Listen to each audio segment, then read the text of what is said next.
Ce n'est pas n'importe quelle paix que le disciple doit promouvoir, parce que ce n'est pas n'importe quelle paix qui épanouit l'homme, le libère, et fait de lui un homme véritable. Seule la paix de Dieu et son impact social peuvent réaliser cela. Seule, elle atteint l'homme au niveau du cœur.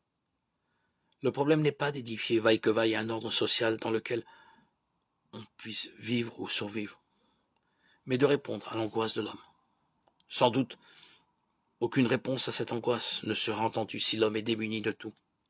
Alors, ses besoins l'assaillent et étouffent ses désirs les plus profonds. Pour qu'un homme soit un homme, il lui faut une vie humaine, une responsabilité politique, un équilibre social. Mais cela étant acquis, ce qui est loin d'être le cas pour tous, hélas, on ne peut répondre à son appel qu'en rejoignant son angoisse. Angoisse devant le problème de la souffrance, devant sa destinée, peur de l'autre, de la vie en société. Toute réponse qui n'atteint pas l'homme à ce niveau ne résout rien. La réponse de Dieu est unique, qui fait part d'un projet de miséricorde. Elle seule est de nature à combler le cœur de l'homme et à l'établir dans la paix. Le chrétien ne peut ignorer cela et son engagement doit consister à établir les dialogues et édifier les structures aptes à servir de véhicule à cette paix unique, fondamentale, indispensable. Pour accueillir cette paix, il importe que l'homme soit pauvre, qu'il ne mette pas sa confiance dans une idéologie, qu'il relativise l'importance de toute structure. Il faut qu'il se sache obligé de recourir à un autre, qu'il accepte ses limites et les limites de son action.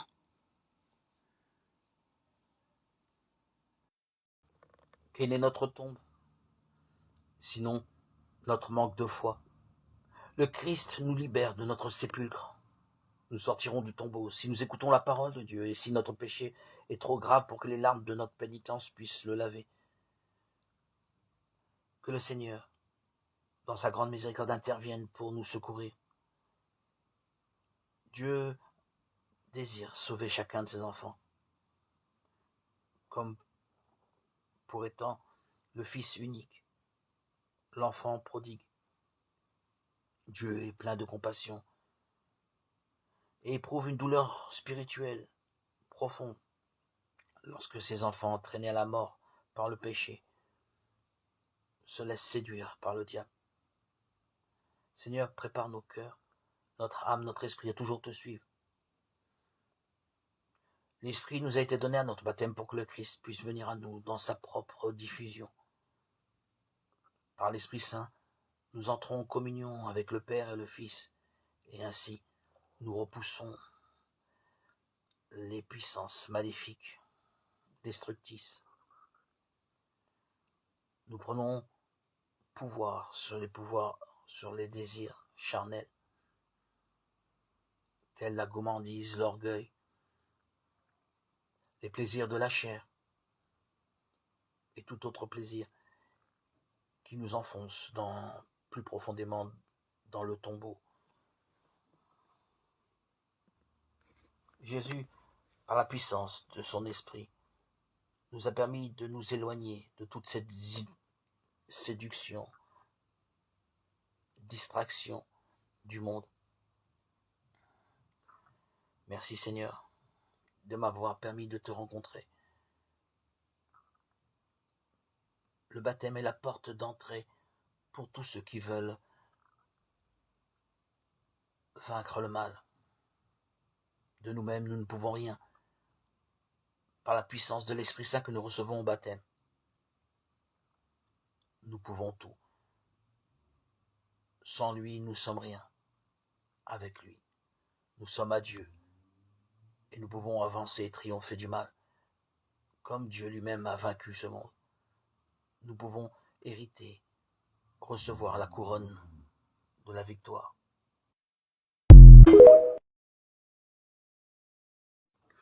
On n'entre au ciel que par la porte du néant. Choisissons toujours la dernière place, c'est la nôtre. Voilà le vrai. Nous devrions être là comme un poisson dans l'eau. Il y a des croix qui nous viennent directement de Dieu, d'autres qui nous viennent des créatures, d'autres de notre mauvais fond. Elles sont toutes bonnes et recevables. C'est une grande sagesse de porter toujours la croix sur le regard de Dieu. sans demander aide et réconfort aux créatures. Dieu se charge d'une partie de ce travail. Il faut accepter les choses comme elles nous sont envoyées, les douleurs en conformité avec notre Seigneur Jésus-Christ, dont elles rapprochent. Pour sauver une seule âme, celui-ci aurait eu autant à souffrir que pour les sauver toutes. Dans nos vies d'hommes, les épreuves ne manquent pas. Rester fidèle sera toujours un combat. Toujours ces trois ennemis par lesquels le mal nous atteint, le démon, le monde dans lequel nous vivons et nous-mêmes. Le démon est un ennemi qui se cache derrière les deux autres. Le monde, notre cercle de relations, mais aussi la culture ambiante, les modes de pensée nous atteignent sensiblement. Réveille l'ennemi intérieur, ce complice, toujours prêt à trahir nos meilleures décisions, nos engagements chrétiens. Si ce complice n'est pas livré à Jésus, nous serons vaincus par les deux autres. Jésus ne nous abandonne pas, surtout dans les heures où le chemin devient plus difficile. Il demeure avec nous, fidèle à sa promesse, comme il nous l'annonce. Et moi, je suis avec vous tous les jours jusqu'à la fin du monde. Le Seigneur rebâtit Jérusalem, il rassemble les déportés d'Israël, il guérit les cœurs brisés et soigne leurs blessures. Psaume 146.